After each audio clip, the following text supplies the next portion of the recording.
Hi, my name is Autif Kamal. This is another workshop on logic and reasoning. This one pertains to negative assumptions. If you have any questions, comments, or feedback, you can send them to me via Skype. My Skype username is autif.kamal, or you can send them to me by email. My email address is projectoptimization@gmail.com.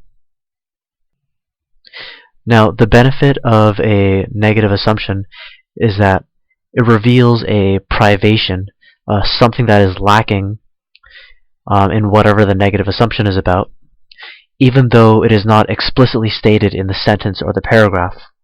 And I'll give you an example. Now, I gave you this paragraph at the end of the last workshop from Bloomberg Businessweek by Siabhan Kreis. The name of the article was Old is New, Fixing E-Waste Instead of Scrapping It. And I'm just going to read the paragraph really quick. One big challenge for e-waste recyclers is competition. About 150 registered operators in the UK are permitted to treat e-waste. One of them, Envirocom, hopes that fixing some of the 60 tons of junk it handles per year might give it an advantage.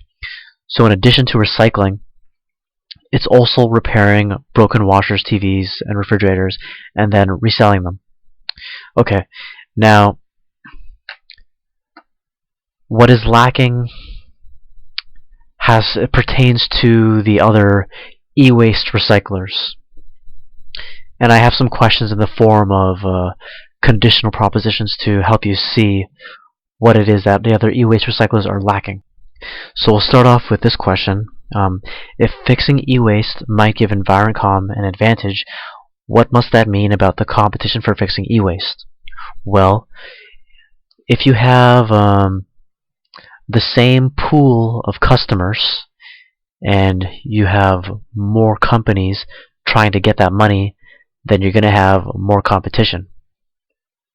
Okay, so then if it might give Envirocom an advantage, then that would have to mean that there are less people, less companies competing for the money that would be available or extracted from fixing e-waste.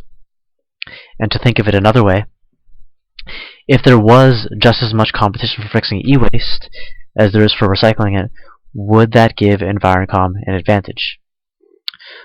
No, it wouldn't, because there would be just as many companies competing for the same money. Okay. Now, I think the safest assumption to make is that there must be less companies in the business of fixing e-waste. Whether you decide to assume that few or no companies are in the business of fixing e-waste is up to you. But since we only know, or since it's only stated that Envirocom would have an advantage by fixing e-waste, and not necessarily to what extent they have an advantage, I think it's safest to assume that what Envirocom believes is that simply less companies are in the business of fixing e-waste. Okay, now here's an example for you to do on your own. I got this excerpt from Bloomberg Businessweek. The excerpt is from the article titled Will Carnival Recover from the Latest Cruise Ship Mishap? And it's by Christopher Palmieri and Margaret Newkirk. And I'll just read it to you really quick and kind of debrief you. In addition to the Concordia mishap, a 2010 fire on the Carnival Splendor left that stricken ship to be towed for 4 days to shore with complaining, hungry passengers abroad. Now, what can you assume? What's a negative assumption? Something that the Carnival Splendor was lacking, based on it being stated that there were hungry passengers on board. Okay, that's my debriefing for you. If you need more time, you can pause the video. Otherwise, I will move on to the answers. Okay, so think about this first. If the Carnival Splendor was giving their passengers food, would their passengers be hungry? No, they wouldn't. Now, if this Carnival Splendor had food, would they give it to the passengers? That is possible. So I think the safest negative assumption to make is that the Carnival Splendor was not giving their passengers food. Now the reason why I don't assume that the Carnival Splendor doesn't have food, because I'm being open to the possibility that the owner of the Carnival Splendor was just really cheap and didn't want to give his passengers food. That's a possibility, and I'm staying open to that. So I think at the very least, you can assume that food was simply not given to the passengers. Whether there's something more to it than that is possible, but I don't want to assume what I don't have enough information for. So that's why I don't assume that the Carnival Splendor simply did not have food. Okay. Now, if you'd like more practice, you can go to Business Week, pick an article, you'll skim the paragraphs, and you'll be looking for sentences or a sentence which implies that something is lacking, similarly to the examples that I provided you. And then within the sentence or paragraph that you've chosen, you need to identify exactly what it is that is lacking.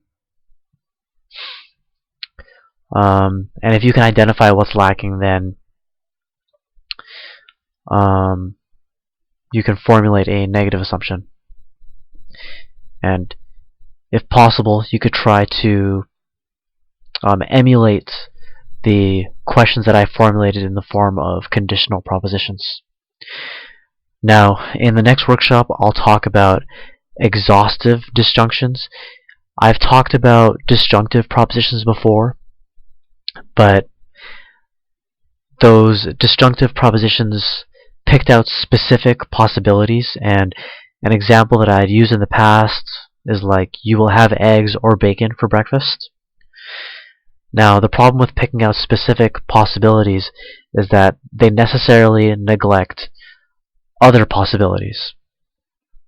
So then, it would be more to your advantage to formulate a disjunctive proposition that exhausts all possibilities, that covers all possibilities. And I will get into details about the simple way to formulate such propositions in the next video. Alright, thank you.